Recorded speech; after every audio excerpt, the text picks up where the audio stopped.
am DC, your host of Barside Jive, and we are on the air once again. We're glad you're here and hope that you're right now telling a friend to join us too. We are coming at you live from atop the Vocal Studios in North Dallas. Remember that this show happens from 4 p.m. to 6 p.m. Central Standard Time every single Monday. And we do it at this time of the day just so we can catch your drive home, give you something to listen to after that Monday experience at work. Besides news, weather, art, fashion, sports, entertainment, traffic, an occasional farm report, so on and so forth, and we can only give you the best, and we can only deliver this like we know how. So stand by. And the best part of the day is we've got guest. Our guest is singer-songwriter, musician, and one half of the legendary pop rock duo of Hall & Oates, Mr. John Oates. So stick around. You do not want to miss this. Be sure to check out my YouTube channel and subscribe for free. All my content is there.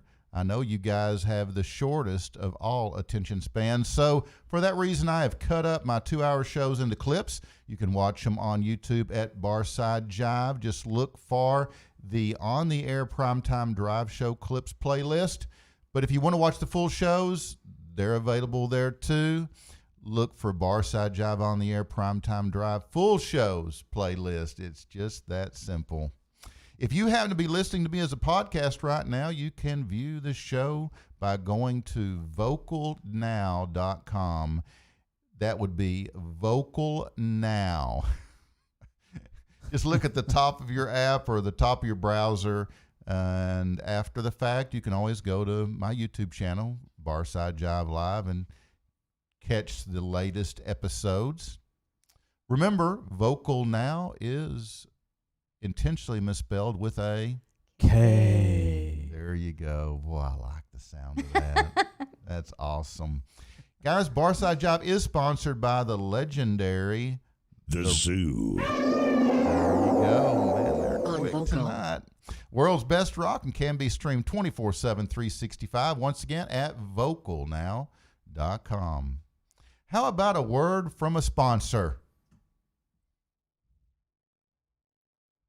Now, an important announcement from the Zoo, 98 KZEW. You told us that you're tired of hearing the same songs over and over. We have a plan. The Zoo puts an end to boring radio with more songs than just the top 40. More songs from more artists, old and new. Listen tomorrow. Commercial-free music every hour. DJs with good taste. The Morning Zoo. Morning and afternoon news with traffic from the Zoo Copter. 98 KZEW. The Zoo puts an end to boring radio.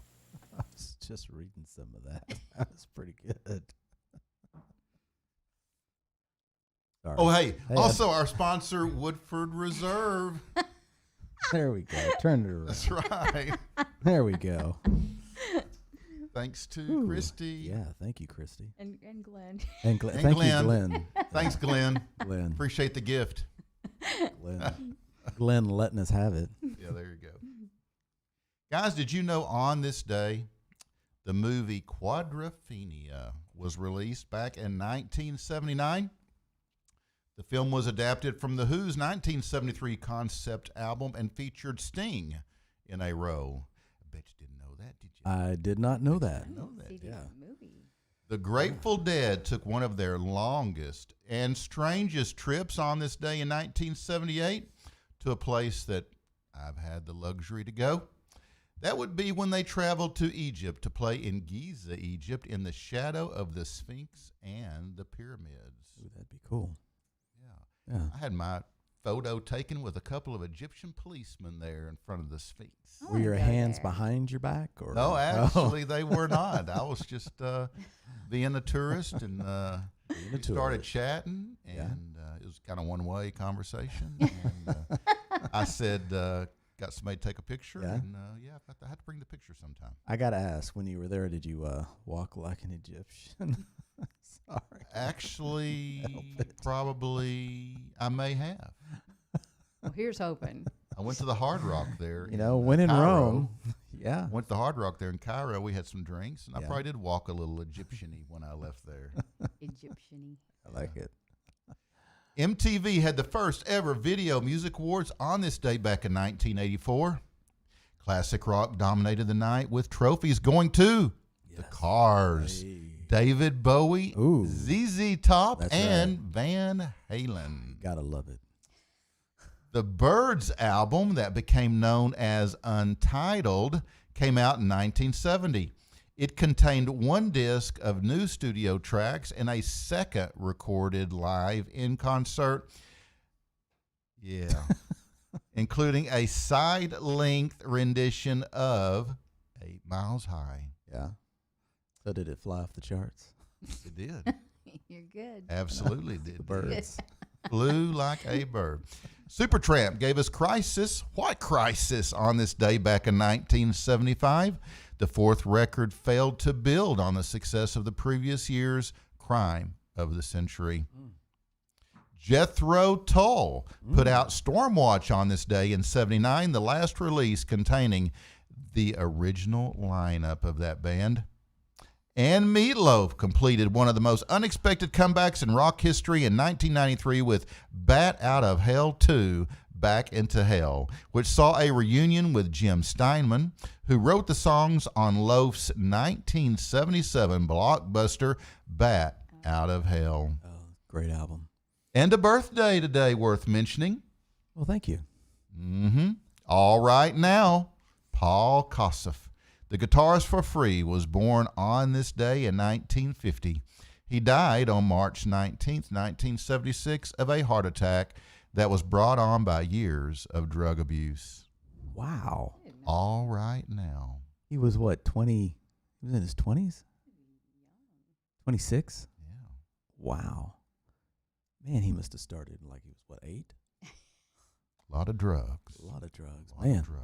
Tough on the heart. Stay Tough away on from the heart. drugs, kids. Apparently. Stay away from the drugs. All right, guys, let's play in the traffic. What do you say, Jay? Sure.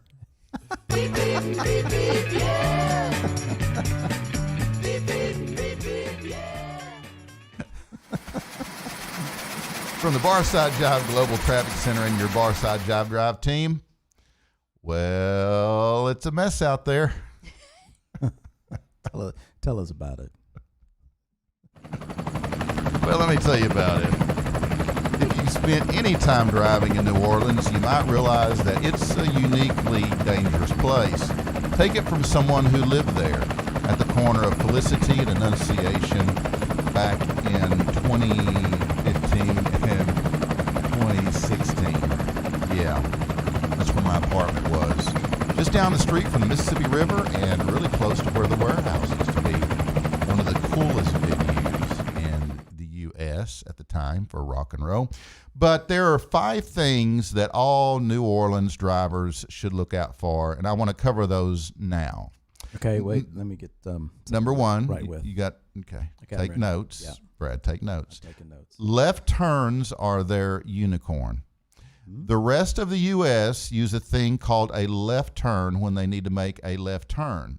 You know, you signal with a left turn signal, but not in New Orleans. Turning left via a lit green arrow, designated lane, or brake in the neutral ground, sometimes referred to as the neutral zone, is often inhibited by the historic Napoleonic canker blossom, the no left turn sign. Citizens who are accustomed to turning left, please take heed. In New Orleans, they live a totally different kind of existence, even when sober. Complicating matters further are the neutral grounds, more commonly known as medians, muddling New Orleans streets with a lack of turn signals, street name signs, or in many cases, even a complete lack of asphalt. That's right, guys. Depends on the ward. Here's an educational exercise for NOLA driving rookies. Say, for instance, you're driving down St. Charles going 35 miles per hour with only 3 other cars on the road. there's an 87% chance that the person in front of you will have to pull a U-turn to get to their final destination. So be prepared for anything, as they will probably just slam on the brakes without warning. Now, to the untrained eye, it will appear that something is wrong. Traffic ahead, animal on the road, perhaps. Guy peeing on the road. Could be. But what you'll find is they are normally just turning around to double back to get to their chosen street. If there's a streetcar or pedestrian in the neutral ground, the driver will most likely just come to a complete stop in the middle of the road. You can ensure safety and success in New Orleans by staying alert. And just when you thought it was over, I continue. There's no real explanation for why New Orleanians Easy for you to leave say. their turn signals unused or park in the middle of the street or back into two spots down a one-way driving lane in a parking lot. We'd like to blame these phenomena on two factors. One, no left turns, and two, Raymond Nagin. Now, Clarence Ray Nagin Jr., also known as C. Ray, was born June 11th, 1956. I'm telling you this because I know you're wondering who in the hell the number two was. Well, he's a former politician and convicted felon who is the 60th mayor of New Orleans, Louisiana, from 2002 to 2010. The Woodford. A Democrat, That's math. Nagin, quit your nagging, Quit your nagging. became internationally known in 2005 in the aftermath of Hurricane Katrina. He was first elected as mayor in 2002. He was reelected in 2006 when the election was held with at least two-thirds of New Orleans citizens still displaced after Katrina struck. Wow. Yeah. Is that the guy that had the money in the freezer? Yeah. I'm sorry, I'm cutting your story up. In the freezer? Yeah, I thought someone had money in their freezer. In 2014, Nagin was convicted on 21 charges of wire fraud, bribery, and money laundering related to the bribes from city contractors before and after Katrina, and was sentenced to 10 years in prison. Bet he's nagging now. Yeah. Someone's I'll give nagging you him. something. Someone's Somebody nagging nagging him. Get over here, little naggy. All right, let's go to number 2. 2 of 5.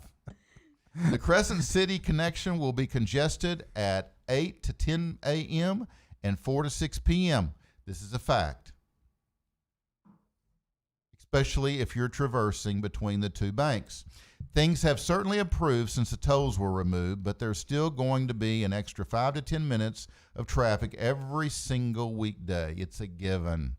It's completely possible that the cause of congestion is in some way related to the mountain climb that cars must endure when getting on and off the bridge. New Orleanians, you see, are unfamiliar with hills. Those are scary. And when fallacy... Scare me. They're not used to it, guys. They're scary. And when flatlanders endure the fallacies of the ever-congested G&O, it's purely a product of the devil's work, Just like the word fallacy. if you ask me anyway. The G&O is like the Greater New Orleans Bridge, now called the Crescent City Connection, if you didn't know. Number 3, the roads are terrible there. It might seem like a good idea to get a sports car or even a motorcycle, perhaps even a convertible down the Big Easy, but no, it's not a good idea. The weather is warm, the sun, it's nice when it's not humid, but it's always humid. But be aware that the roads are absolutely atrocious throughout the city. Atrocious. Sprinkled throughout this fair metropolis are endless voids of wheel popping, rim bending, muffler scraping hazards. Even if you live on a major thoroughfare, have a private driveway, and are extremely careful, you're probably not going to have much luck avoiding these crevice-esque blights. Potholes are the main culprit. And we're looking at you, Lakeview, but that's a whole travel segment all by itself. So maybe next week we'll talk Lakeview. Anyhow, there are potential problems all over the city. Sewer drains are regularly sharpened by city employees, no, not really, to make even minor incidental contact with disaster. Manholes rise up from the ground like small volcanoes. There's construction everywhere. The roads are extremely narrow, and they have large, raucous costume parades and street parties, and they just pop out of nowhere, anywhere in the city at any time, which leave no room for travel of any sort until the event passes or just kind of fizzles out altogether. And to top it off, there are too many drunk people. Oh, man. And they're driving like complete maniacs at all hours of the day. You have been warned. I'm only on number 4, but I'm forging ahead. Watch out for those floods. If you have to drive through a low-lying area in the rain, you might take a moment to reflect on your life decisions. Even major thoroughfares such as Claiborne and Canal Streets have been known to take enough water to cause serious damage to not only cars, but also to the unfortunate enough to be parked nearby. You might think you're safe parked off the street, but no. If a particularly aggressive driver goes through standing water, it can create tidal waves, guys, capable of damaging and even destroying nearby cars. Think tsunami. Wow. Minor flooding can occur in just a few short hours, so it's important to be aware of both the weather and where your car is parked. Otherwise, you might find your car washed away into the black abyss of New Orleans muck. Muck. Number 5. Finally. That wasn't nice. Watch out for street cars. The internet is littered, guys, with pictures of cars whose drivers forgot to look for a streetcar when turning onto a neutral ground that crosses the tracks. Contrary to popular belief, the drivers will not try to hit you. In the event you do get into a fender bender with one of their famous streetcars, it's your fault. No matter what, it's your fault. Your fault. And the last thing you need is all of your friends and coworkers making fun of you forever for getting T-boned by a streetcar in New Orleans. They'll never let you live it down. So as those great philosophers, the Wiggles, say, look both ways, you idiot. The Wiggles. They didn't actually say idiot. I just threw that in. It has a Because if you get hit by a streetcar, you are an idiot.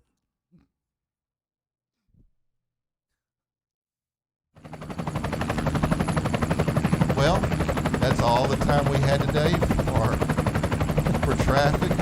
And hey, I'm DC, your Barside Jive Drive Team guy. And now a word from our sponsor.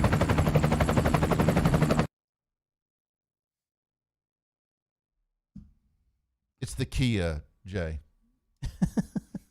Hey, Melissa, the whales need your help. I love whales! Go, Melissa! Let's go get those whales!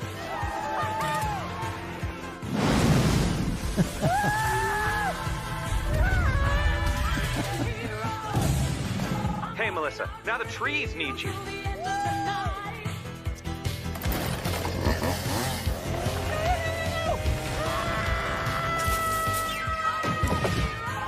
The ice caps are in trouble.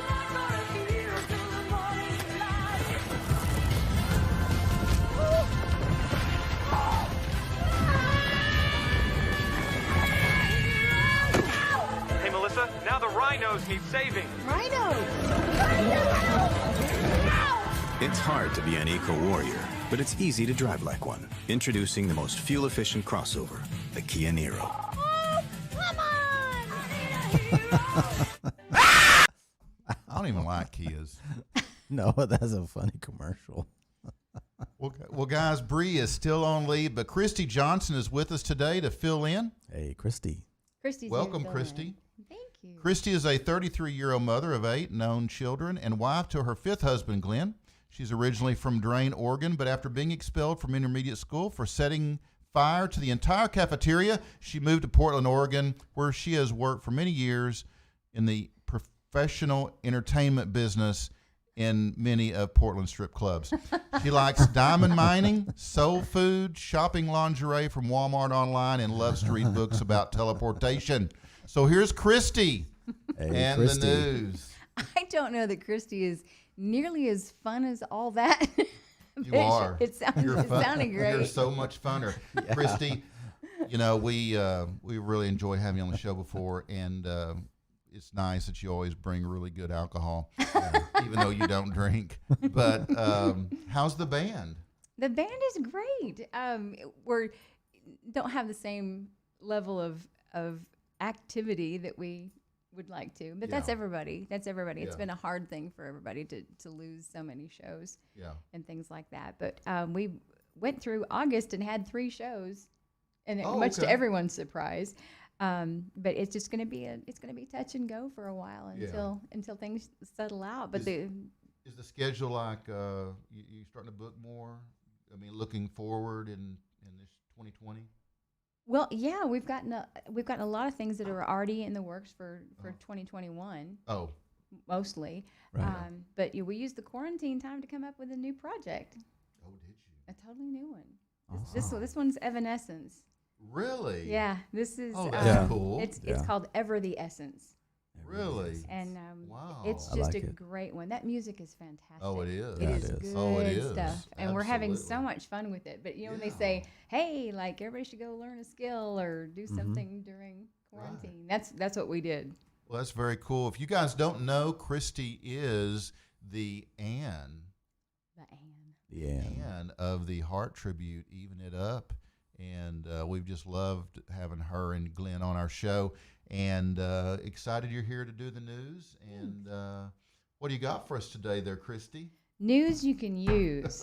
That's what I'm talking about. Oh, not news we can snooze by. No, this but is stuff you news can use. We can use, okay. Use I'm and looking snooze. forward All right, to it. we're so glad you're here to deliver the news. Looking forward to Here the we news. go. Here we go. Medina, Washington. Okay. Over 100 protesters demanding higher wages for Amazon workers constructed a guillotine device used for beheading outside of Amazon CEO and President Jeff Bezos' home in Washington. This came after he became the world's first person to be worth $200 billion. Did they order the guillotine through Amazon? I bet they did, and it came prime. Probably so. Like super Right, fast so. delivery. Get the guillotine in there. Speaking of guillotines, it wasn't a guillotine, but it was a sharp axe. But I saw Braveheart. Was it last night? Braveheart Yeah. was on? Yeah. Oh, I love that movie. I didn't know that was on. Yeah, it was Yeah. on one of the cable channels. It's a great movie. Yeah. It is a great movie. Another great movie was I watched over the weekend. Not that anybody cares, but it was Valley Girl. I care. Oh, really? Yeah. I'm glad you enjoyed that. We totally Brad. care. The soundtrack is awesome. Yeah. Yeah. Anyways, with the news, I'm sorry. I watched the Rush documentary Oh yeah. Ooh, last night. Yeah. It's that would have good. been good. It is good. Yeah, it is. Yeah, it's a real good. Yeah. Okay. I'm sorry. Go ahead. Back to the And news. it- Go ahead. That's all it- Continue on, Christy. Continue on. All right, London, Adjust my England. mic. London, England. England. A retired military dog named Kuno, not to be confused with Cujo. No, No, don't be confused. I like Cujo. It's It was a Kuno. good I movie. thought Cujo was misunderstood. Cujo Yeah. was He's just misunderstood. hungry. He's just a nice puppy. Well, Kuno, however, is to be Kuno. awarded the animal equivalent of the Victoria Cross after he was injured saving the lives of British soldiers as they fought the Al-Qaeda insurgents in Afghanistan. Wow. That's cool. Wow. I tell you, these dogs, man, They they ain't are playing around. No, I mean, these dogs, they're heroes. They take bombs and Oh yeah. everything. I mean, they Yeah. protected a lot of human lives. Yeah. I've got 4, and none of them have done anything quite as exciting as that. Yeah. Yours just like eat and pee. Well, they do some other things too, but they're not Yeah. out, winning the Victoria Cross. No, no, I guess not. They cuddle. They cuddle. Get a cross for cuddling. Okay, Moscow, Russia. Moscow A group Mule. of Russian scientists have discovered a 39,000-year-old perfectly preserved cave bear and the cub Wow. in Siberia. The cave bears were a prehistoric species or subspecies that lived in Eurasia around 300,000 years ago. Until now, only bones and skulls of the bears were found. Only bones and skulls. Bones The and discovery is skulls. considered a huge step towards finding the DNA of the extinct woolly mammoth. Wow. 300,000 years ago. It's a long time ago. Found a in long Eurasia. It's a long time. Wow. Yeah, that's a pretty cool story. But the cub, too. Yeah. I thought that was kind of neat. Yeah. Wow. It's neat, but kind of sad. I know. They died It's neat, but it's kind of together. sad. All right, Redmond, Washington. Tech giant Microsoft's offer to buy the U.S. operations of TikTok has been rejected, paving the way for Oracle to make a last-minute bid.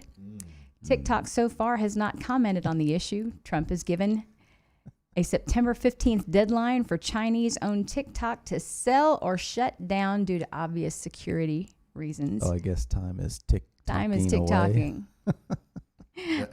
Latest reports say that Oracle is willing to buy the U.S. operations of TikTok. They're They're willing. That's that goofy ass app that you Yeah. turned me on to over on Dragon Street. That I did that one video and I was Yeah. like, this is stupid. I never This downloaded is it. stupid. It was. Oh yeah, Brad told me it was the new thing and so Well, I heard it Well, was it the was. new thing. I mean, it and- was. Yeah. Whatever. It's Glenn's the a new techie thing. guy, though. I think it's the Glenn- new thing for like teenagers.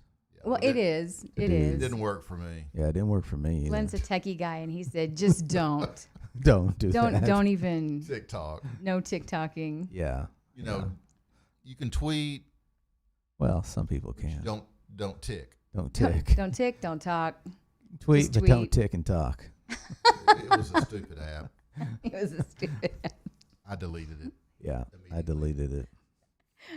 Except my video's still out there floating around Which is for all of us. Somewhere. Those Chinese are probably You did enjoying something on that. fire, They're trying to right? analyze I think it. I did. I lit Yeah. a fire. Yeah, Did you you lit a really? fire. You were talking about a fire sale or something. Yeah. Yeah, these things. Oh, I had my cigar and I was Yeah. smoking. I was Yeah. letting the smoke Yeah, flow in front of my face. prices are so hot, things I are had burning. I Look have at it smoking. this great creative Yeah. mind.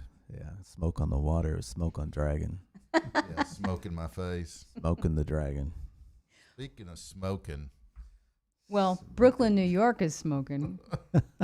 95 days in jail, and she is still alive.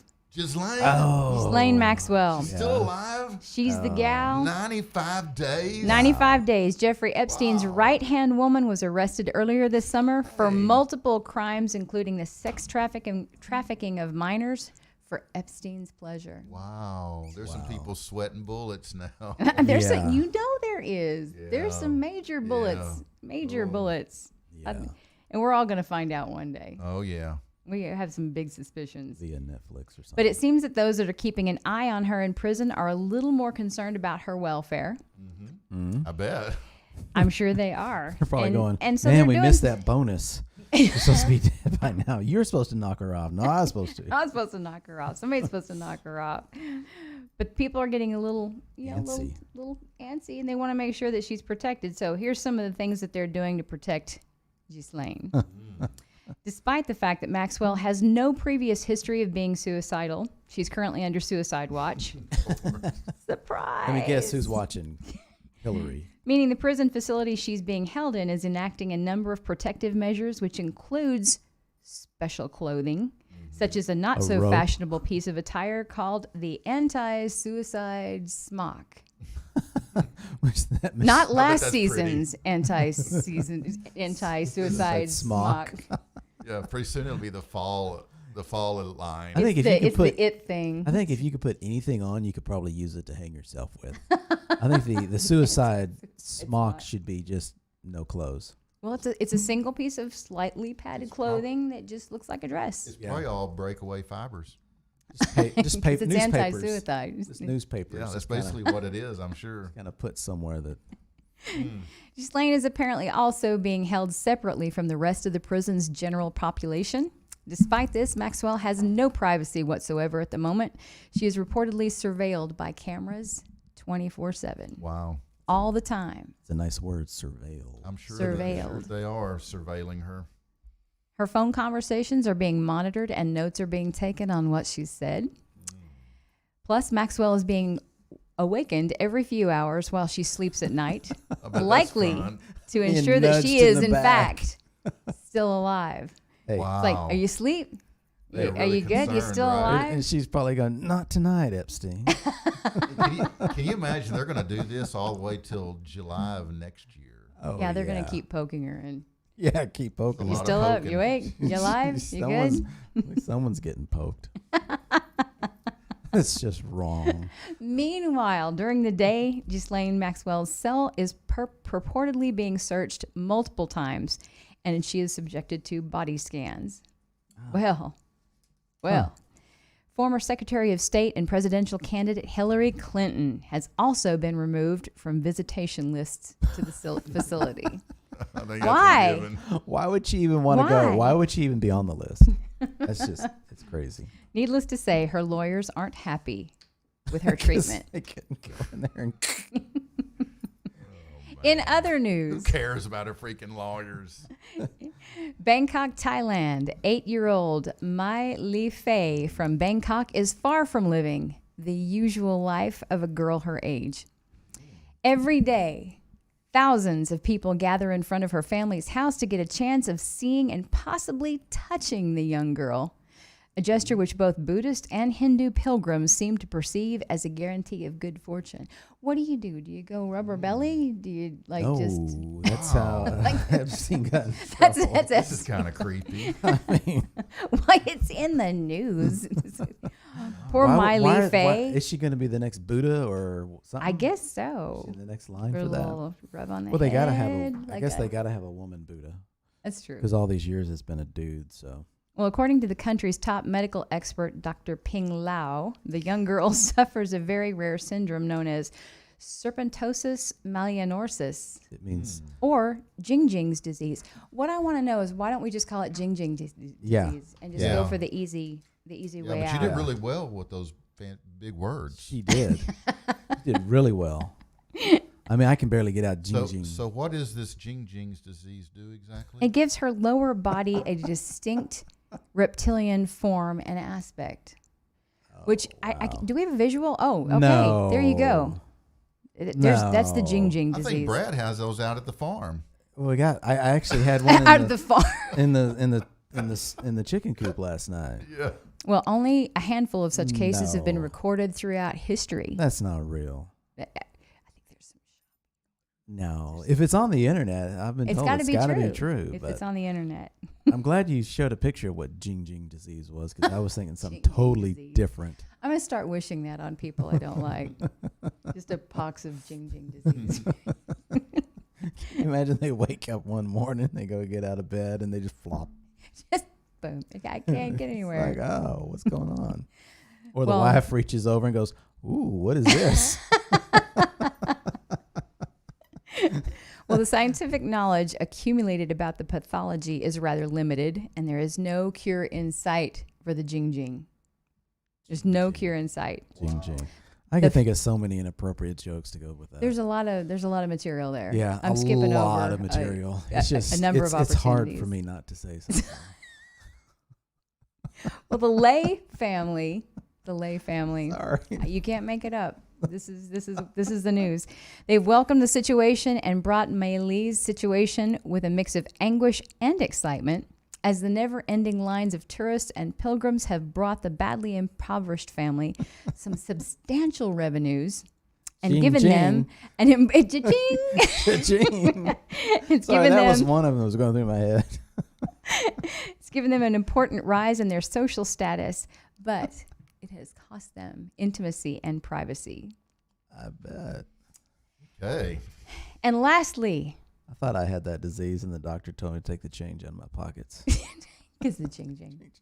Sorry. It's the Woodford.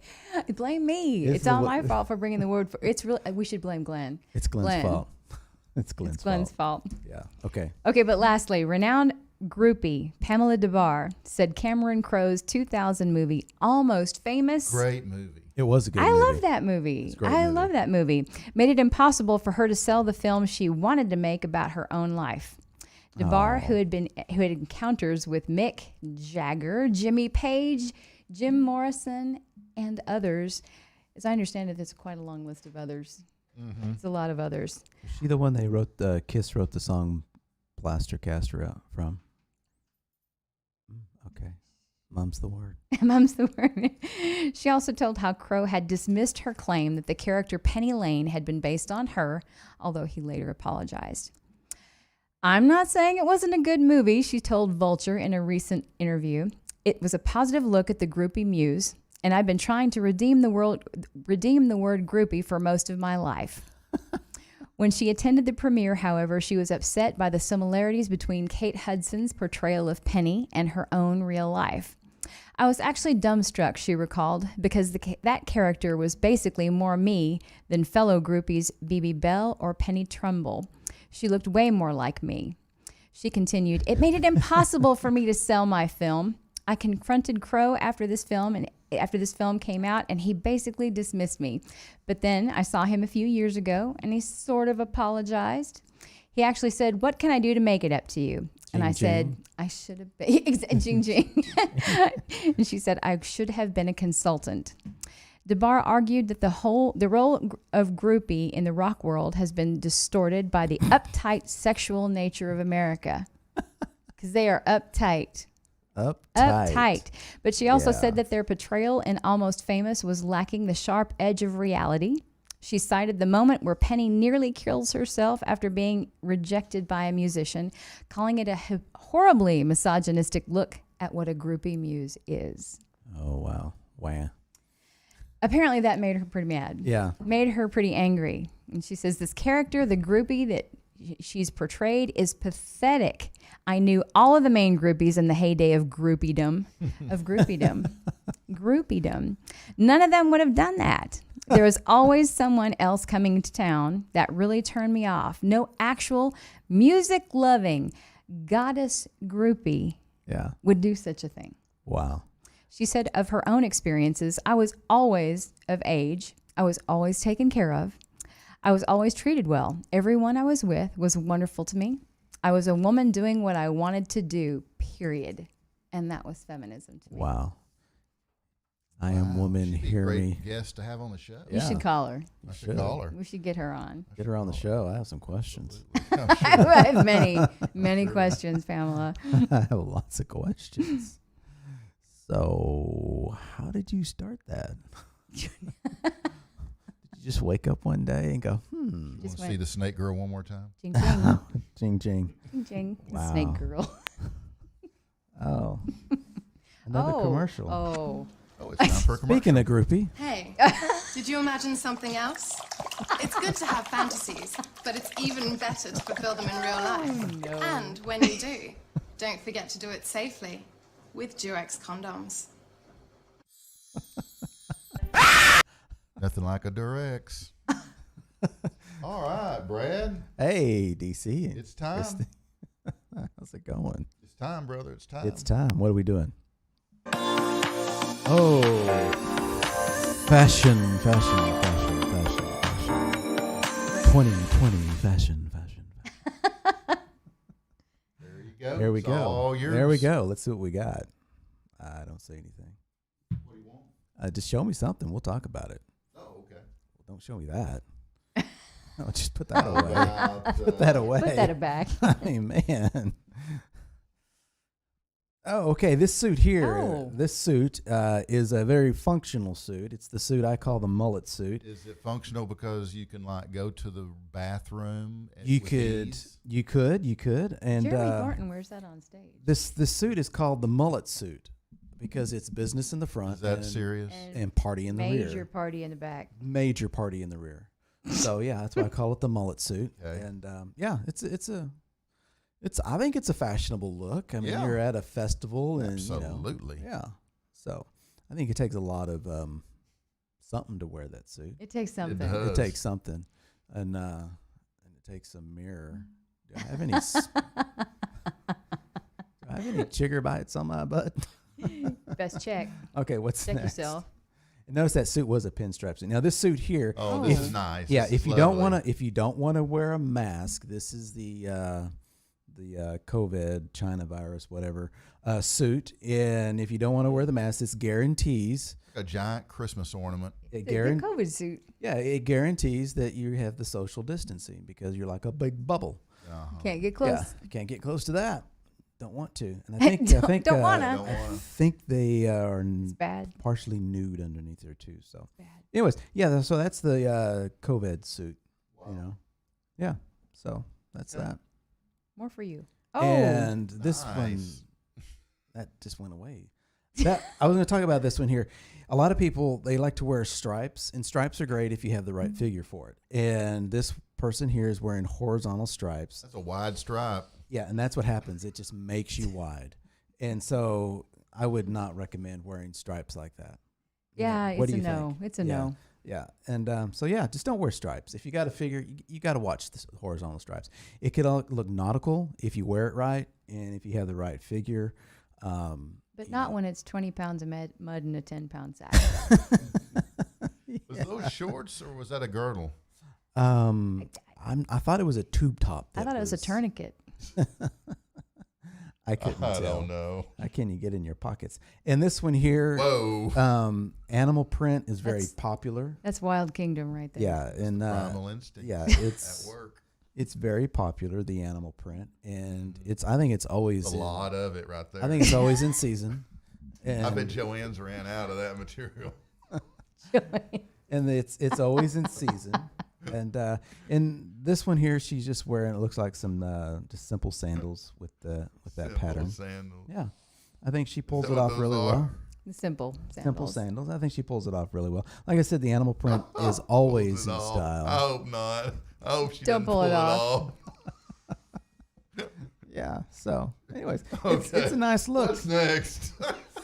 Oh God! Okay. Oh God! What is that? This look here Is that a is Star Wars I need character? Johnson's eye bleach. this look here Is that a dude? it's a dude. It's a college football player, and people have been asking. They don't get to see football anymore, college football, because a lot of football has been canceled. So a lot of the players they're using them in runways, and they're using them for fashion. And so this guy here is wearing. Actually, no, this is another one of those COVID suits. You wear that, I guarantee you, No one will come people within will stay away from There you. will Wow. no one will No. come near You don't have to worry about you. people getting near you. But look at the purse. He's got a nice purse. It doesn't go with anything that he's wearing, but the purse is nice. It looks like it's pink with some black trim. Okay. But yeah. Okay, I'm sorry, but we got to go into ours. My gag reflex is like, Have some more Woodford. yeah, really. Oh, it's art with Brad Jensen. Surprise, surprise. What are we doing here? That's a topic he's well qualified for. He is. He is the art guy. I am the art guy. Okay, this album here, this is the original cover. I don't know. I don't actually think it's the original. Can you see anything special Yeah, about this I don't- cover? I don't think I was actually in that. DC has a long list of Yeah. That's greatness career. right Career. He's dabbled in music, film, theater. Yeah, but not the And- ACDC cover and- there. art. The fiery pits of Yeah, hell, yeah, apparently. this is a very Oh, this is very Whoa. very limited Ooh. edition of the ACDC Highway to Hell album cover. There's the original. Actually, there's the original. This is the one they released in Australia. They could not release it here in the United States. How come? Ah, The record producers here thought that was too Too devilish, much. too devilish, too whatever. Satan. And and also you can barely make out on the guitar where it says Highway to Hell. So they if like I only we said, could. they released this here in the state. I mean, not in the States, but in Australia. And the release date was July 1979, and July 27th, I believe it was. So it was And only released in Australia. this album cover was only in Australia. So what did they release here? You don't have that photo, do you? I don't know. It's there. It is. Oh, okay. Yeah, so That's they right. just That's removed the right. flames and removed the guitar. Oh, okay. Because And- that made all the difference. Yeah. Yeah. And now you can see Angus has got his little tail there. And Yeah. But yeah, so and this was the last album that the original lead singer Bon Scott Bon Scott. was able to record on, Wow. and because he passed away the following year on February 19th, 1980, Mm-hmm. and so yeah, but yeah, the American record company shot down the original cover. Well, I hope they is- feel better without all yeah. those flames, because that made a huge I difference. mean, Yeah, it I did. know it made a huge difference, and but yeah, that was it. So. Wow. Yeah, That's that's all good. I got for art. I just thought it was a cool cover, and it's always amazing how I'm doing all this research and I find you in these things. I know it is. And Let's- there you pop up. Can we go? Yeah, Can we go back? yeah, and there you are, just back there. There we go. There you are, right there. It was a lot of fun. That photo Yeah. shoot was. Yeah, Me and Angus, we had a great you time. remember it well. we had a huh? cup of tea. Cup of tea. We shared some tea. Yeah, And Malcolm and I talked about the stars. the stars. Yeah. Okay, yeah. And speaking of stars, Speaking of we stars, see a lot of stars out there on the farm. Yes.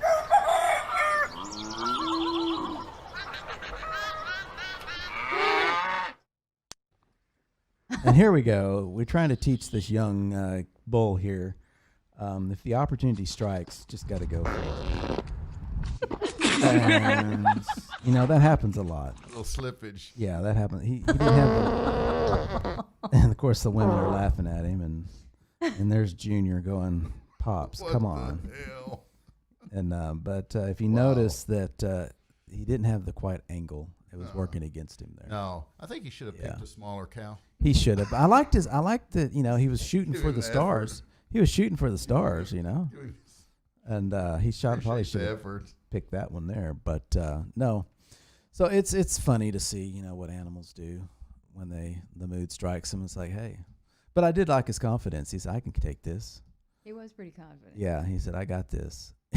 He landed right up on his butt, like most guys. When in fact, he did not have this. Walked But off in shame. No, like most guys, hey, I got this. And then we end up on our butts going, oh, well, okay. But a good friend would come along and pick you up and dust you off and say, it's okay. all right. Yeah. Well, guys, I got some bad news. Oh, bad news. What's the Bad bad news? Jay can't do sports tonight. No, why? So I'm just going to do it for him. Oh, okay.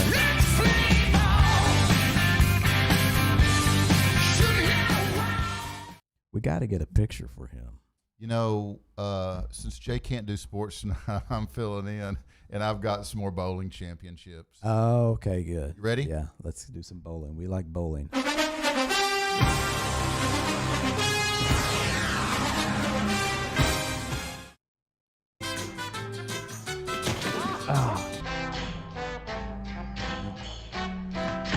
Let go.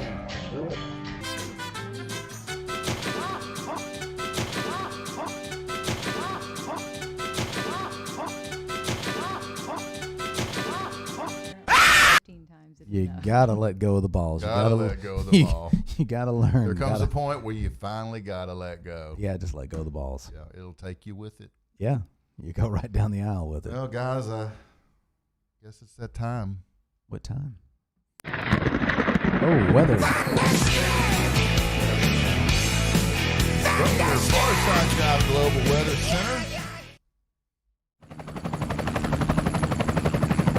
where we try to stick to current weather since forecasts are always so freaking wrong, including ours. Well, not a lot of surprises, guys. Let's just say, Really? in New York City, it's sunny and 74 degrees. In London, England, it's sunny and 84 degrees. Wait a minute. In Frankfurt, it's sunny and 88 degrees. Wow. In Hanoi, it's clear, 81 degrees, and it's nighttime, guys.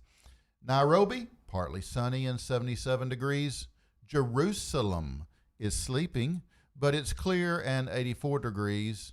Denver has scattered clouds, and it's 72 degrees. And here at Barside Jive headquarters in Dallas, Texas, it's sunny and have some passing clouds and a current temperature of 80 degrees. I'd rather be in Colorado. Yeah. Yeah. surprised it's warmer in what'd you say, London than it is in New York. Yeah. Huh. It was wild. But let's go to Mitch. Let's go to Mitch. Mitch is in our forecast center to get a closer look at some weather conditions there. What do you say, Mitch? Well, the winds do die down a little bit in places like, actually, as we move through further out the southwest. But what we're really going to be seeing is a lot of the energy to continue to climb up throughout parts of the lakes. And as it does that, a majority of the energy could bring up to possibly a foot of rain.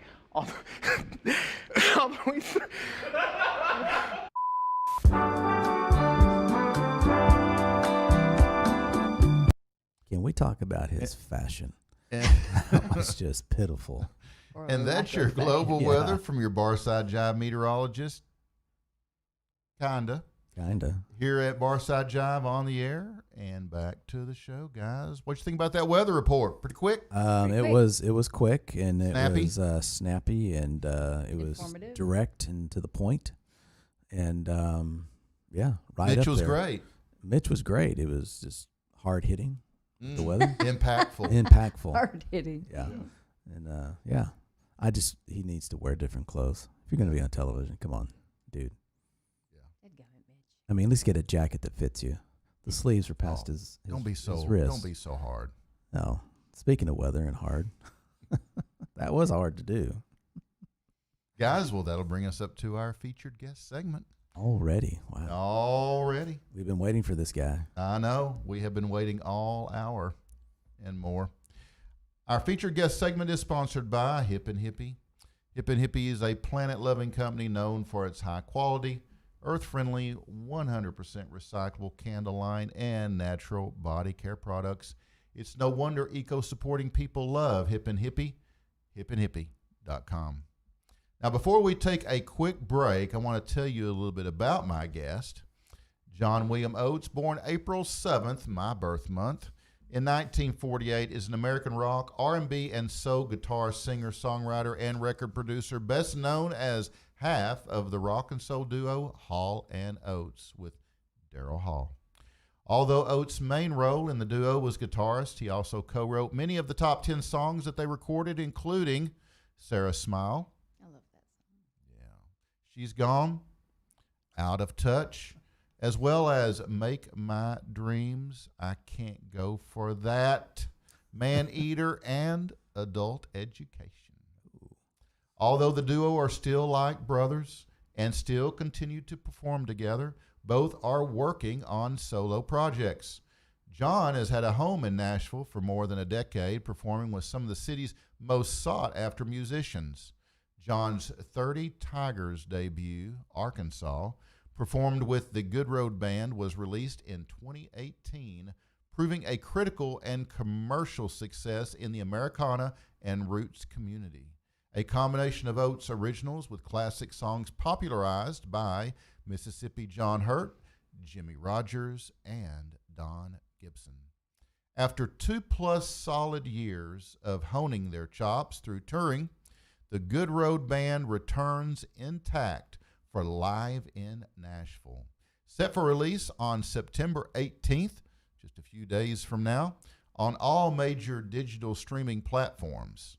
The set was recorded last January 9th at Station Inn, the legendary intimate listening room in the Gulch section of Nashville, where the band first took shape. And that's right, guys, we will be right back with singer, songwriter, musician, and one half of the legendary pop rock duo of Hall & Oates, John Oates, after this quick break.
right, guys, let's welcome John Oates to Bar. All right, guys, let's welcome John Oates to Barside Jive on the air. How's it going, John? Well, pretty well under the circumstances. Like so many people in the world today, we're just making sure we keep putting one foot in front of the other and keep on going, man. I hope you're doing well too. I am, man. I am. And I want to tell you, it's just really great to see you. Thank you. First and foremost, I've got to take this opportunity to thank you. All right. And I want to thank you on behalf of men all over the world who were once teenagers in the 70s and 80s. And I want to thank Daryl as well for the music that you guys created, which created an atmosphere for more successful dates than can ever be imagined. Well, man, you know what? All right, man. If our music can be a very small help in the romantic life of American and worldwide males, then you know what? Our job is done. Right. Well, I appreciate it, and I know they do too. But seriously, John, have you ever considered how many relationships were started as a result of your music, and how many maybe babies that can be attributed to your music? Seriously. Well, I do. We do get that response a lot. There are people who have come up to us over the years and always said, "I met my wife through, through a concert, or because of and so many young girls and women named Sarah based on Sarah's smile." One thing I know for sure, Belinda Carlisle met her husband at a Hall & Oates concert in L.A. Is that right? She told us that one time. So. Belinda Carlisle from the Go-Go's. Yes, sir. Yeah, wow. Well, I know it's happened. I've experienced it, and I know a lot of others have. So once again, thank you. You're welcome. So I'm just curious, what got you into music in the first place? Man, I'll tell you, I don't know. It just happened because when I was a very, very little kid, I began to sing as a little kid, literally as soon as I could talk. I have a recording of me singing a nursery rhyme like "Here Comes Peter Cottontail" at the Coney Island Amusement Park in the 50s when I was born in New York. Uh-huh. And one of those little phonograph booths where you'd put a coin in, you'd sing, and a record would pop out. The kind of Jack White actually uses to make records with. But anyway, and then a few years later, I went back and sang All Shook Up, the Elvis song.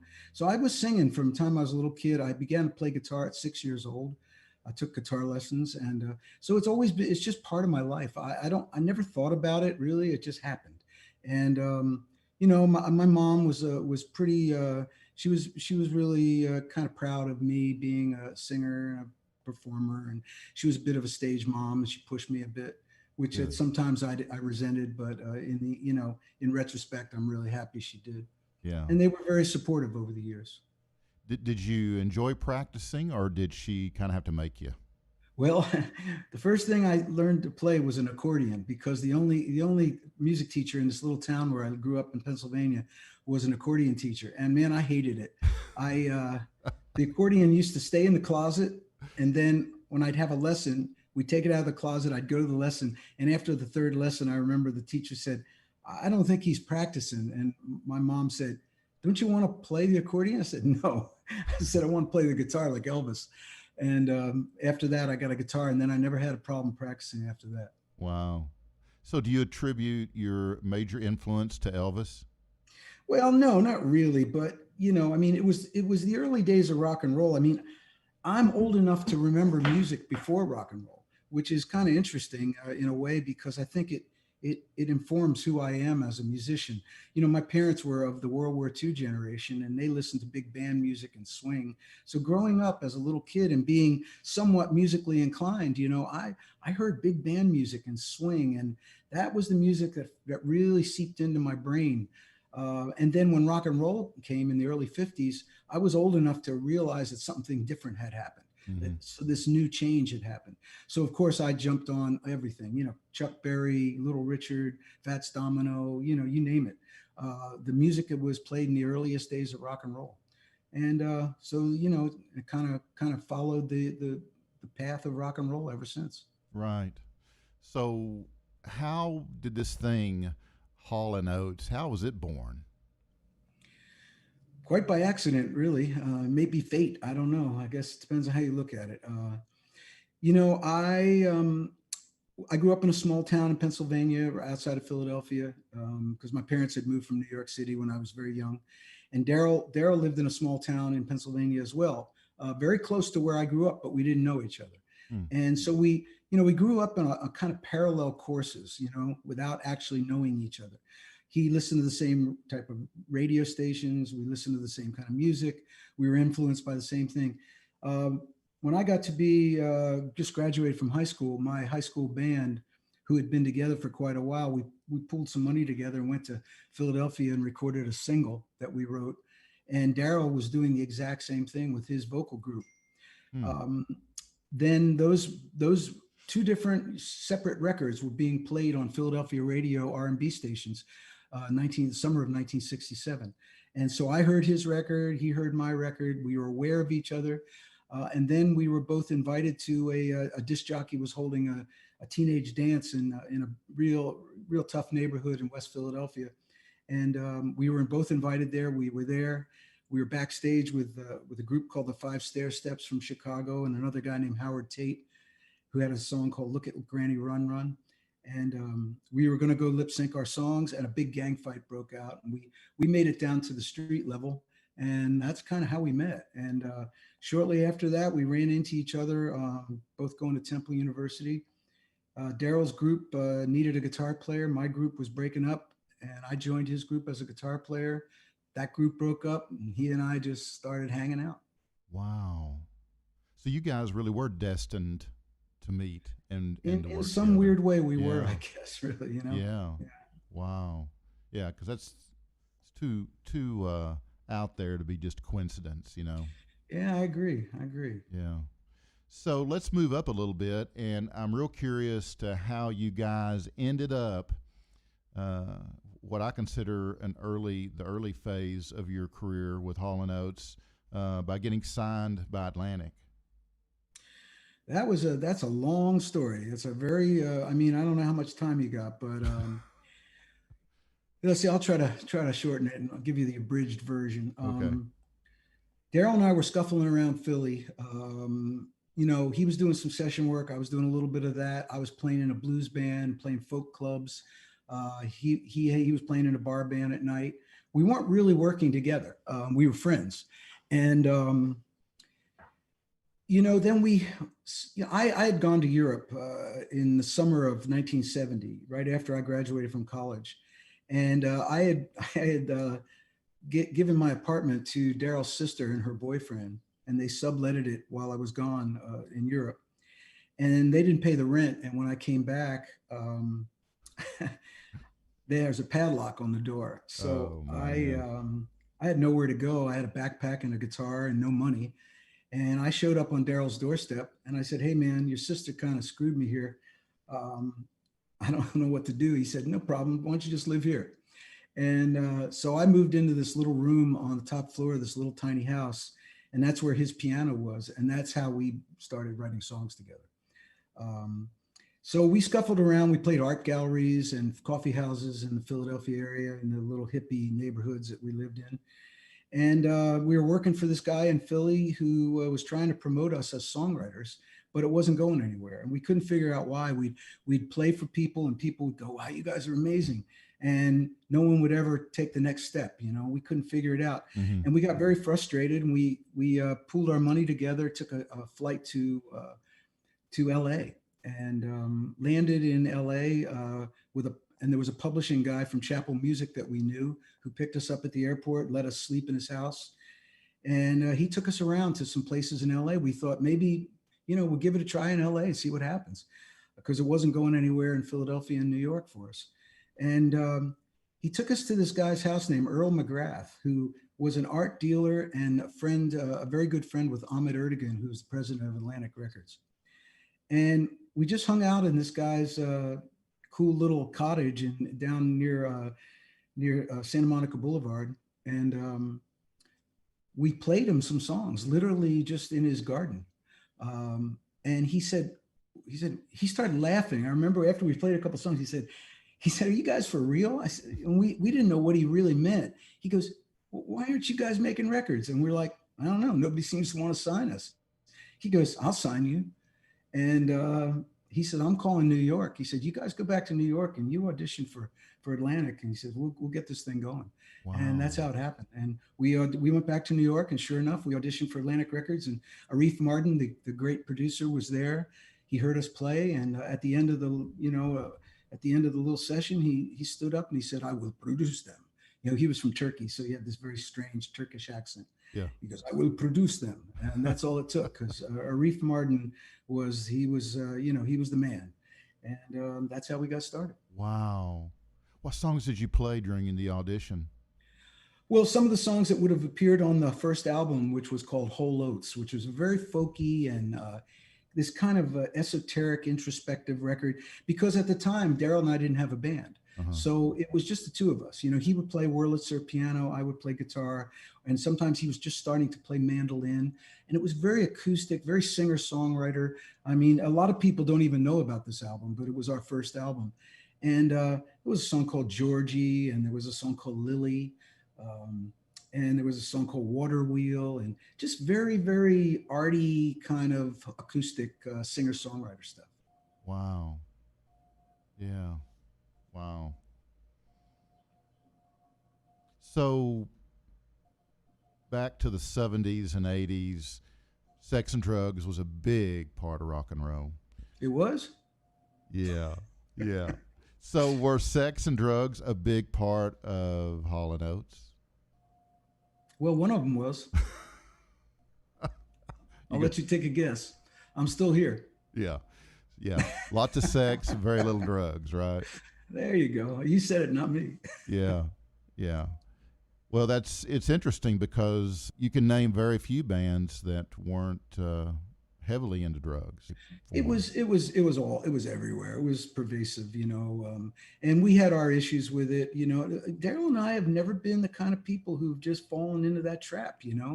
I mean, sure, we toured the world and we went crazy and lived the dream, and doing all kinds of stuff that, some I regret, some I don't. But we had guys in our band, and we had people working with us, producers and various other people who really lost their lives to it, and it was all around us. But it was something that he and I never got into. And maybe that's why, or one of the reasons why you guys have been so successful. Well, it's definitely one of the reasons we're still around. That's for sure. Yeah, yeah. You guys still play together after all these years. I mean, you're definitely not the Simon and Garfunkel, right? You guys actually get along. We do. Would you describe for me your relationship with Daryl? It's like a brother. It's like having a brother. Really, much more than we don't socialize that much. We talk when we need to talk, but even though we don't really hang out or talk, when we're on the road together, it's almost as if time has stopped. I always like to make the analogy, if you have a sibling or something and they live on another part of the country and you don't see them very often, but you get together on a holiday and you're sitting around the dining room table, and all of a sudden the old memories start flowing and the stories start flowing, and it's like as if you've never been apart. That's how it is with he and I. We take a lot of time off, but then we get back on the road with this amazing Hall & Oates band that we have. And it's incredible. I know what he's thinking. I don't even have to, see him, or, it's just even on stage, there's a musical telepathy that happens. Mm-hmm. That's only something that can happen after years and years and years of working together. Yes. Right. Right. Guys, you are watching Barside Jive, and we are on the air with guitarist, singer, songwriter, and record producer John Oates, best known as one half of the rock and soul duo Hall & Oates. John, after all the successes of Hall & Oates, what inspired you to venture out on your own?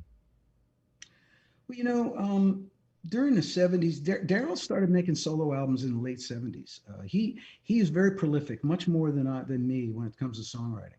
And he had, you know, he had a lot of things he wanted to do that weren't definitely that weren't exactly what he and I were doing. He you know, he wanted to work with Robert Fripp. He moved to England. He loved living in London. So that kind of happened, and it was really good because he got that out of his system. It never really jeopardized what Hall and Oates was doing together, which was cool. And we've always looked at each other as two individuals who work together, as opposed to two guys who have to work together. And there's a big difference there. So then through the 90s, you know, Daryl and I really we kind of slowed down after the 80s because the 80s were so intense for us. And during that period of time, you know, I'd gotten divorced. I got remarried. I moved to Colorado, built a house, had a kid, you know, did all the things that I had never done in my, you know, 20 years of touring up to that point. And so I wasn't really motivated to make a lot of music. I was kind of living in the mountains and skiing and hiking and just living on a farm. And it was just a different kind of way of life for me. Around 2000 rolled around and I started getting a little restless for music, and I went to Nashville and started writing, and all of a sudden things started happening, and I realized that, hey, it was a good time for me to make a musical statement. And what I discovered was my Nashville experience enabled me to go back to the days before I had met Daryl and kind of rediscover the music that I was into, the blues and Delta blues, Appalachian, bluegrass, country music, all kinds of really American roots music, early R&B. And that would be the kind of jumping off point for me to make my own records and find my own kind of voice. And so that's really how it started. And I've been making records in Nashville ever since. Wow. Yeah, if you're going to make music, I guess Nashville's the place to be, right? It's a great, hey, they don't call it Music City for nothing, you know? Yeah, yeah. So you guys, and you talked about that first album, more artsy, folksy, and then obviously you made a transition at some point into more pop rock sound. Who influenced you to go that direction? You know, nobody did. Daryl and I have always been affected and influenced by where we were. Um, you know, when we were in Philadelphia and we moved immediately to New York. What a lot of people, you know, people always call us a group from Philadelphia, and of course we are, because that's where our influences, that's where we started. But the reality is, we've never actually made a record in Philadelphia, believe it or not. A lot of people don't know that. Our first records were made in New York City, and we made our first three albums in New York City.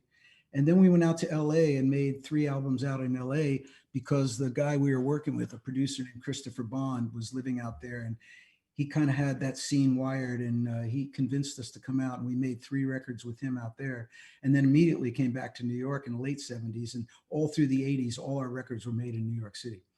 But you know, it's just we were always influenced by our environment. Like when we were in New York, when we first moved to New York, I think the chaos and the excitement and the kinetic energy of New York City really fueled us.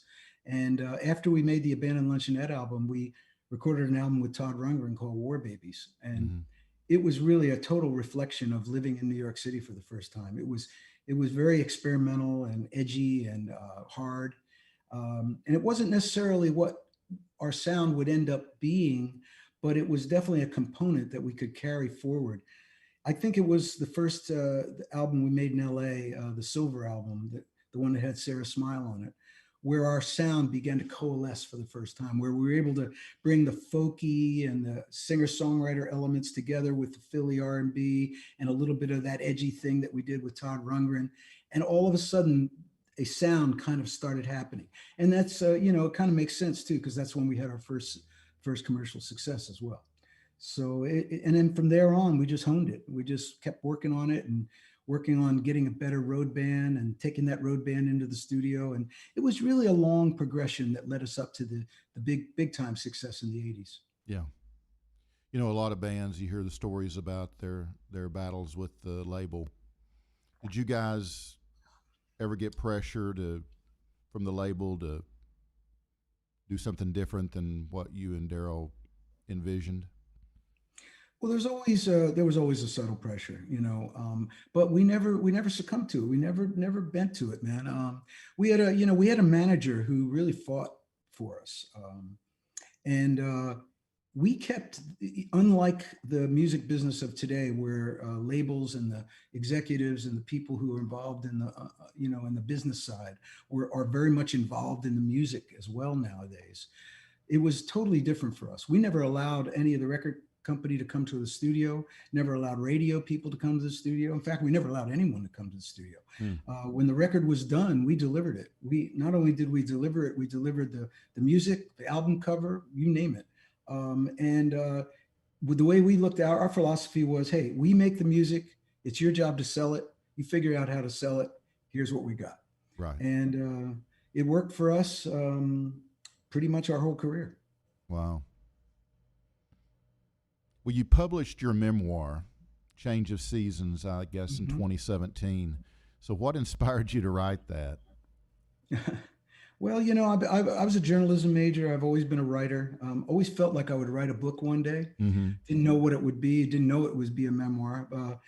I had done a series of interviews with a guy who grew up in Pennsylvania, very close to where I grew up. And he seemed to really know me. He seemed to understand me in a lot of ways. And we got into these long stories about, my experiences through the years. And he said, man, you got such cool stories. He goes, you got to write them down. And he said, if you ever want to write a book, let me know. I'd love to help you with it. And that's how it started. Wow. His name's Chris Epting. And he and I began to collaborate. And it took about 2 years. And I wrote, while I was on tour, really almost the whole time. And boy, I used my downtime in the hotels and airplanes and buses and things to write. And I just kept writing. And it turned out really good. He was an amazing, Chris Epting was an amazing researcher. And he really, really kind of teed me up for things that I would never have remembered. He kind of said, hey man, in 1974, you said this and you were here and you did this and you met so-and-so.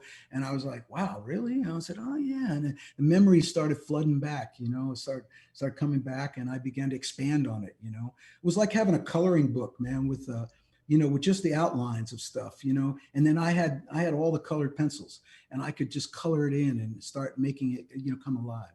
Wow. Is there anything that you left out of it? Oh yeah. Lots. So will there be a volume 2? Nope. Nope. I tell you, listen, it was interesting. I have a very good friend who was the president of a huge company, BMG Music, one of the world's largest record companies and publishing companies.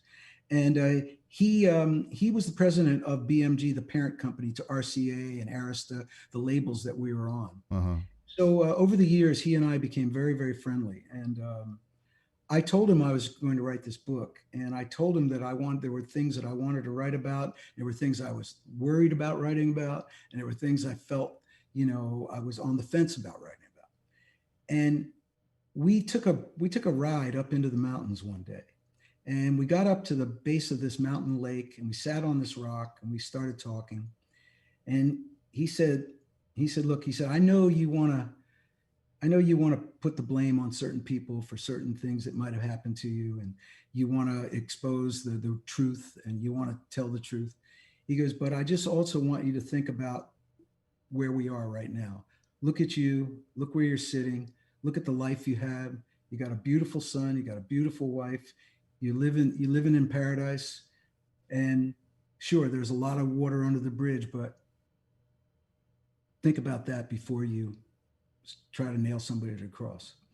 And that really struck home to me. And I thought, I'm going to rise above this, and I'm going to tell my story, but I don't need to be vindictive, and I don't need to be angry anymore. And so that's how I told my story. Wow. Some great advice. Yes, sir. Yeah. Well, looking back over your career, what are you most proud of, John? I am most proud of the fact that I'm here, that I'm literally here talking to you, writing songs, touring with Daryl, touring with my own band.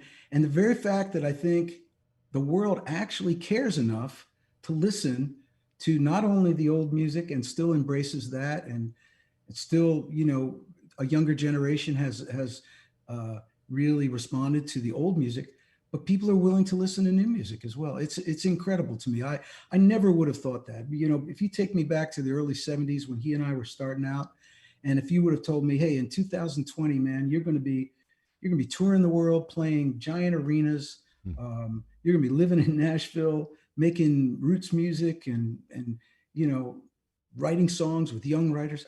It just would have been incomprehensible. So I have to say that's what I'm most proud of. I'm most proud that I'm healthy enough to enjoy what I'm doing, and there's people out there who actually care enough to listen.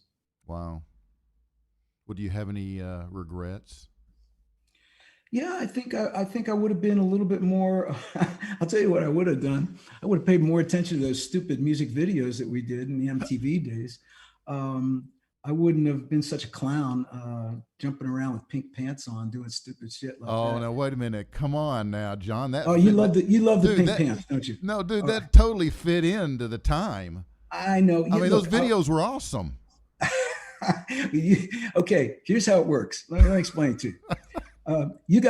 I guarantee you, somewhere in your house, you got photo albums of you when you had a weird ass haircut and you're wearing some weird clothes and doing some stupid stuff. And those photo albums are tucked way in the bottom of the drawer. You know, they're way deep inside some closet somewhere. All that stuff for me is on a video that gets played forever out there in the world. But you know what? You're right. It was the 80s. It was this period of time, big hair, big shoulders. Everything was larger than life. And yeah, man, you know, I was doing it. I was in the middle of it, you know, living in New York City and touring the world and making hits. And hey, there you go. Dude, I remember when MTV first hit the air, and, you know, of course, I, like everyone else, loved it. And you were all over it, and you had great videos. So I would never be ashamed. But I get what you're talking about. I had somebody comment on Facebook the other day.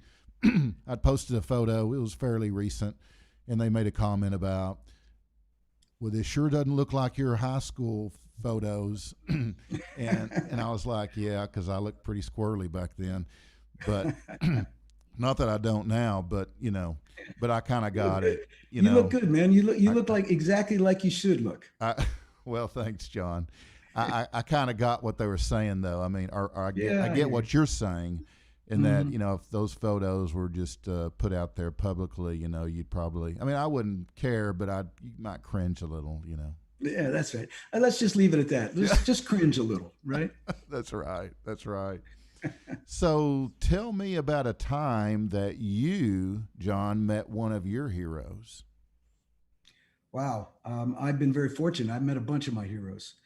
In the 60s, when the folk revival was happening in college campuses, I was very much into it. I had, for the first time, was hearing authentic American blues music, authentic American Appalachian primitive folk. This was all new to me, because prior to that, all I heard was rock and roll on the radio. Right. And I began to, as a young guitar player, I began to learn that, you know, I wanted to learn this kind of music. I started going to the Philadelphia Folk Festival, started going to the coffee houses, saw people like Mississippi John Hurt, Doc Watson, Sonny Terry and Brownie McGee, Son House, people like that. And at the same time, on Saturday nights, I would go to the Uptown Theater in North Philadelphia, which was part of the Chitlin circuit, the R&B circuit, where all the great soul and R&B artists would play. You know, it was the Apollo Theater in New York. It was the Uptown in Philly, the Howard Theater in DC. And so I could see Sam and Dave and Otis Redding and the Temptations and the Miracles. And then I could see, as I said, Mississippi John Hurt and Doc Watson, all at the same time. It was an incredible time to be in Philadelphia. And I was absorbing all this. And I had a guitar teacher named Jerry Ricks, who's actually on that poster right there. Oh, yeah.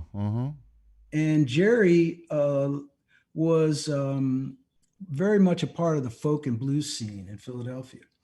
And a lot of these folk performers would come to Philadelphia to play the coffee houses and the festivals, and they would sleep on Jerry's couch, and I'd go over there, and there'd be Doc Watson sitting there, Mississippi John Hurt, and so I got to actually learn from these guys directly, and so it was an incredible experience, and just being at the right place at the right time, and years later, of course, going through the during our career, getting to bring Eddie Kendrick and David Ruffin back from the Temptations and perform with them at the Apollo Theater in New York was honestly, it was psychedelic. Yeah. It was just it was like if I, here again, when I was a teenager, if someone would have told me you're going to be playing on the stage at the Apollo Theater with Eddie Kendrick and David Ruffin, two of the greatest R&B singers of all time, I never would have believed it, but there we were, and there's been, many moments like that. We did Live Aid where we backed up Mick Jagger and Tina Turner, and and it's just, boy, the list goes on. I mean, we opened for David Bowie in 1974 on his first American tour. Wow. Saw him for the first time. I mean, there's so many things that went on during this career that I just really couldn't pinpoint one, but it all it's all part of the mix, man. It makes you who you are. Yeah. Very cool. I see that guitar that's sitting off to the side there. Yeah. You want to pick it up and play it a little bit? Well, yeah, why not? I'm going to play a little bit of something. Hey. Yeah, this is one of my custom Martins. Nice.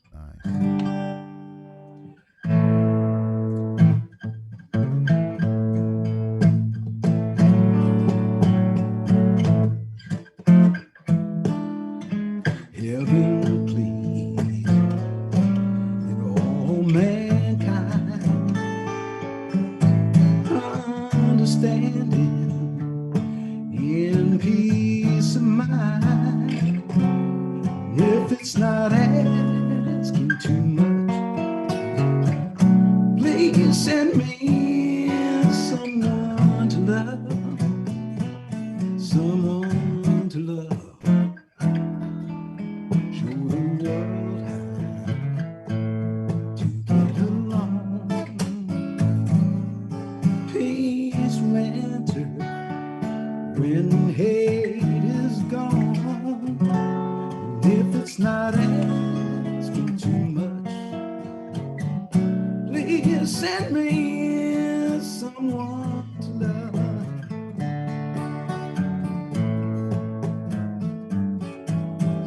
Wait nights and watch the world in trouble. My answer's always the same. Less man put an end to this bearable sin. Hate is gonna put the world into flames. What a shame. I could go on and on. John, that's awesome. That's an old Percy Mayfield song. It's a song I recorded a while ago, and I forgot about it, and I started playing it again. I said, man, in this day and age, we could all, use a song like that. Oh, yeah. Send me somebody to love. Man, thank you for doing that. Sure. What an exclusive you just gave me.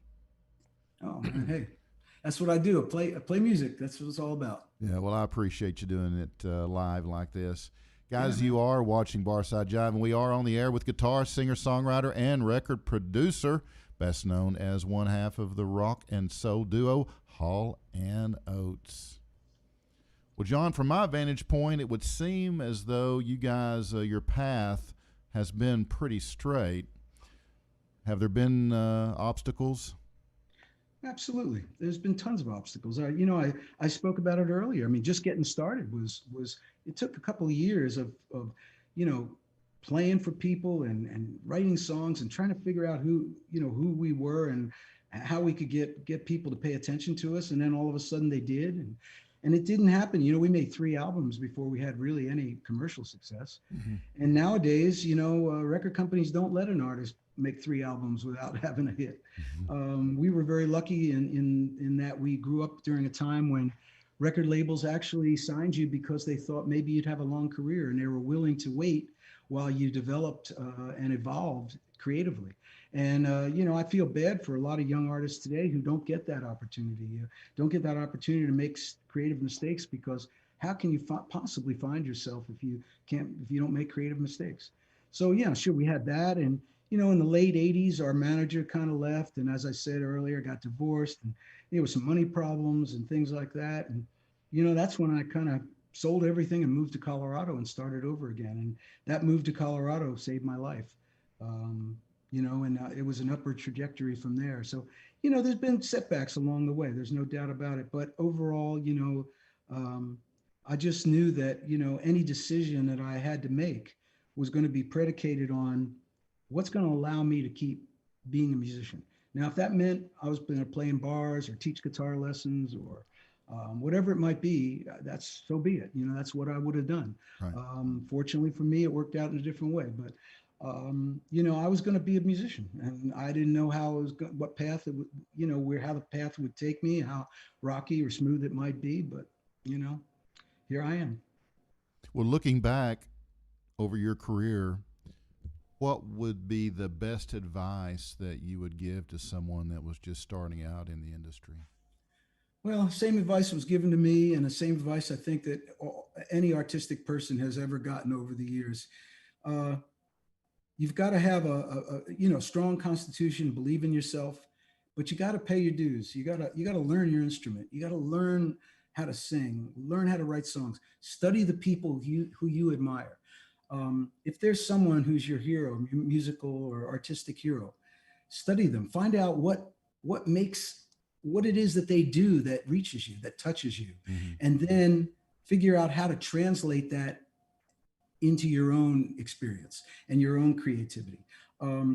Start out by copying the greats. Start out by copying the people you admire, and as you copy them, that will give you a little bit of insight, into what it is that they do and how they do what they do. Learn the chord changes. Check like that song I played for you just now. I had to learn those chord changes. They're not chord changes that I might play naturally, but in learning those chord changes, there was an insight into the guy who wrote that song. It's Percy Mayfield and the kind of stuff that he was listening to. And so now I can incorporate that experience into maybe a song that I might write. So that's my advice. And, just be true to your school, man. Keep on going. Good stuff. Good stuff. John Oates right here. And I hear you're into cars in a big way. Yeah, I am. What is the deal? Yes, I mean, am. you've got quite a collection, right? I don't have a large collection, but I got a really nice small group of cars. I had an amazing experience a couple of years ago. I was about to turn 70 years old, and being a bit of a historian as well. Wait a minute. You said what? You were about to turn what? 70. You're kidding. Yeah, that's me. Dude. You're like aging me during this conversation. Well, I got good genes. My dad's 97, and wow. Yeah, he's still doing pretty good. Good. He's got all his teeth and he's got all his brain cells. It's pretty amazing, actually. Wow. So, I got lucky in the gene department with that in that department, but I try to keep myself, healthy. I work out all the time, do yoga and things like that. Right. But anyways, so as it turned out, I was turning 70, and I've always been a fan of Porsche cars, and I realized the Porsche company was turning 70. They built their same car the year I was born, their first car the year I was born. And I thought, wouldn't it be cool to build a car for my birthday? I have custom guitars. I got custom suits. I thought, hey, how about a custom car? And I ran into this guy in California named Rod Emery from Emery Motorsports. And he builds these amazing recreations of Porsche, the early Porsche 356, the bathtub shaped Porsches. Oh, yeah. And I reached out to him. I was in LA, and I called him up and I said, hey, man, I've seen you online on the internet. I said, man, you're amazing. I said, can I come out to your shop? He said, come on out.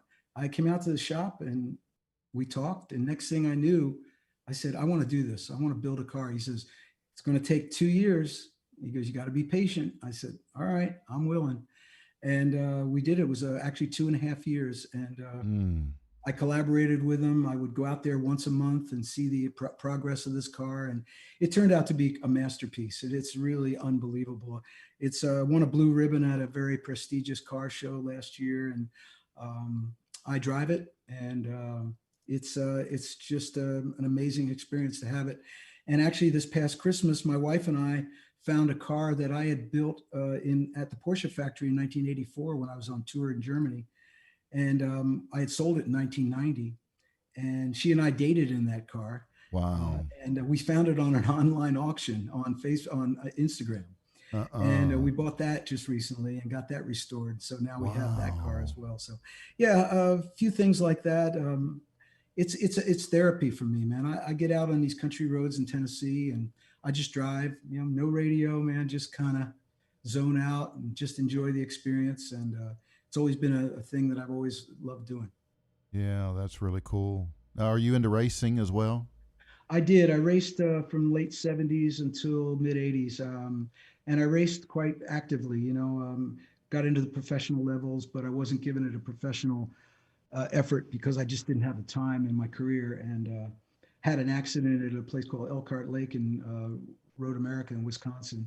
And I thought, probably best for me to just enjoy it as a sport and not so much be so involved in racing. I still drive on tracks. I go out and on track days and drive pretty fast, but it's definitely not. I'm not competing anymore. Right, right. Man, you were such a talented guy. What is like the most useless talent that you have? The useless talent that I have. I'll tell you what the most useless talent I have, and it's actually something that bites me on the ass. Not literally. I'm a compulsive job getter doner. If I find something that has to be done, I am compelled to do it until it's done. And just recently, I went out to Colorado after not being there for a while, and I started hiking the high mountains, and I wasn't quite in good a shape as I thought I was. And then after I came back to the house, I started doing some landscaping work with some rocks and stuff, and I threw my back out. So I'm just on the mend right now, and I've got to learn that I am actually 70 years old, and I can't actually do all the things that I think I can do. Yeah. And I got to take my time and be a little bit more. And my wife constantly reminds me, and she's constantly on my case about it, especially after I threw my back out. So it's one of my weaknesses as a human being. I'm a little too compulsive. Yeah. Well, I don't know that that's useless, but well, it was when I couldn't walk last week. Yeah, true. Brother, I'm experiencing some of the same things, so hey. Yeah. We could start a club. Rather not. Yeah, right. Are you guys, you and Daryl, are you planning on working on any new music for Hall & Oates? Yeah, we were actually planning on starting a record right before this pandemic happened. We were going to go on tour. I did the show with my Good Road band, and we recorded the live album that's coming out on September 18th. It's live in Nashville with Good Road band. And then in February, Daryl and I did some great rehearsals. We had the group Squeeze and a great artist named KT Tunstall on the bill. And we had a 38 city tour planned. We did our first show at Madison Square Garden at the end of February, sold it out, and we thought, wow, what a way to start the tour, man. And then, of course, the rug got pulled out from us and the rest of the world. But right around that same time, Daryl and I were talking about putting together a recording of some sort, and we were gathering ideas. He had some stuff that he had done with a producer from Holland that he liked. I had some stuff that I'd done on my own, and I sent him some of my ideas, and we were kind of talking, and we thought, okay, in between the tour, we'll start to cut some tracks. Of course, that never happened. So everything's on hold for the time being. We just did put up a tour for August of 2021, and right now it's on the books, and we shall see. Coming to Dallas? I don't know. I don't have it in front of me, but I wouldn't surprise me. I'm sure if it's not Dallas, it's going to be Austin or Houston or something. Yeah, somewhere close enough. Yes, sir. Yeah, that'd be awesome. Now, tell me more about your Good Road Band. Who's in it? What you guys got going on? Oh, you got a release. Is it still September 18th? Yes, sir. September 18th, and it's coming out. It'll be on all digital formats. And if for those of you who are still want a CD, Amazon will be making CDs. But I wanted to try a full digital rollout on this. I'd never done that before. Mm-hmm. It's an amazing group of guys who I've been playing with, some of them for a really long time in Nashville. And these are, guys who have really paved my musical path into Nashville and welcomed me into the Americana roots music community.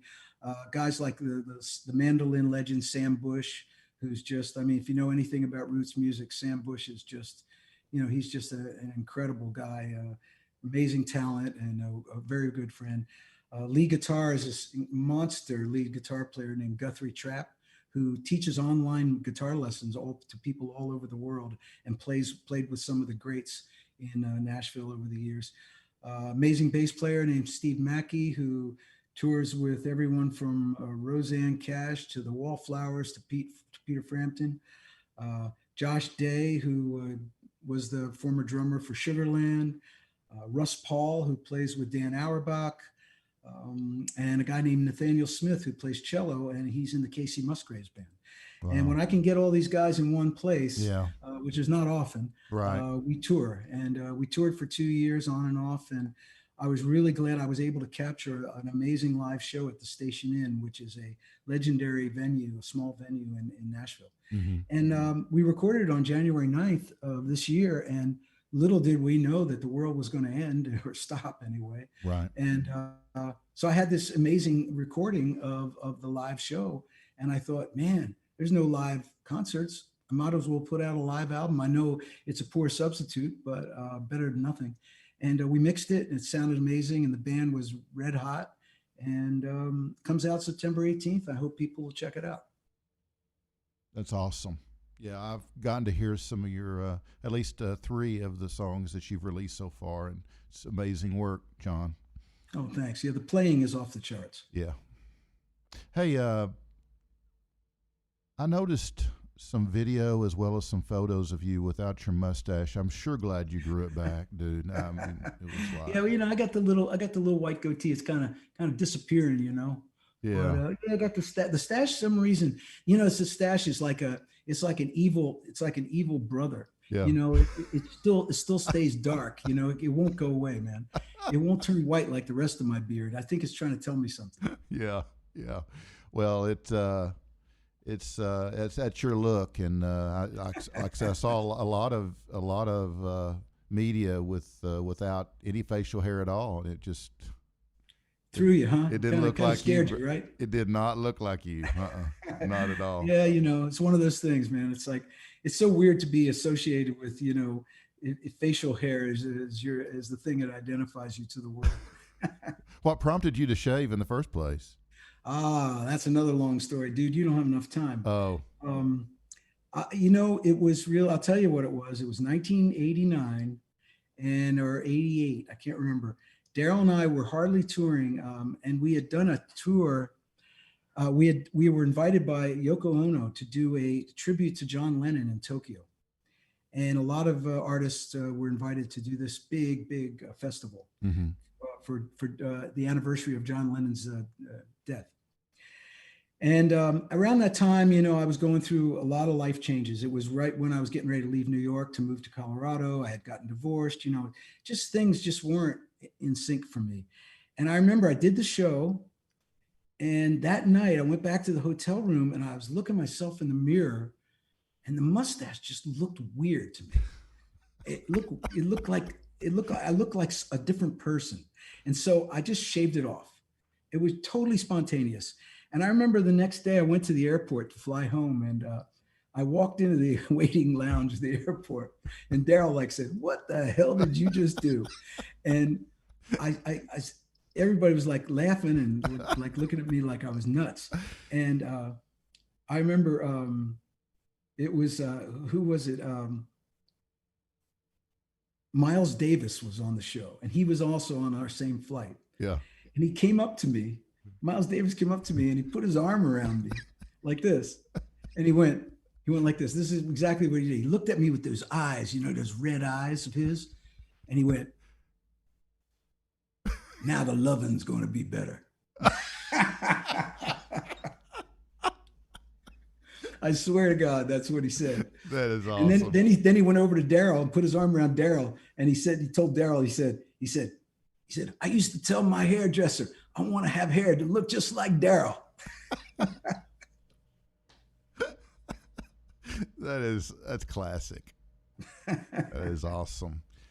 John, it's been a blast having you here. Yeah, man, it was good, cool interview, man. I'm really glad we did this. Dude, it's just means a lot to me personally, as well as to the audience, I'm sure.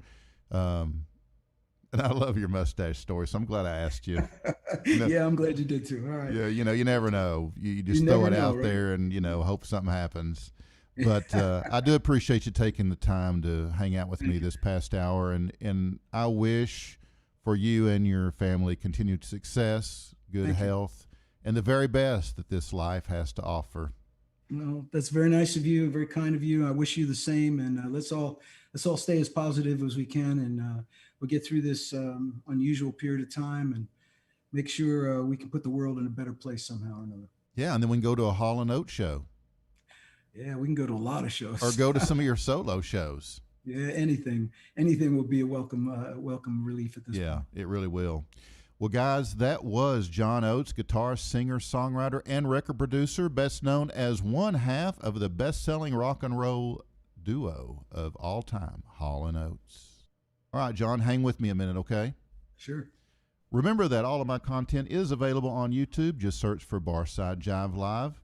I'd like to thank Jay and Jimmy, our production team, for all the hard work they do behind the scenes to make this show possible. And guys, we are out of here. Thanks again for hanging out with us this evening. It's been a good one. We hope that you got home safely. We do appreciate your support of what we're doing here and hope that you'll share us with your friends and your followers. And until next time, be kind to one another, keep it real, and keep on rocking.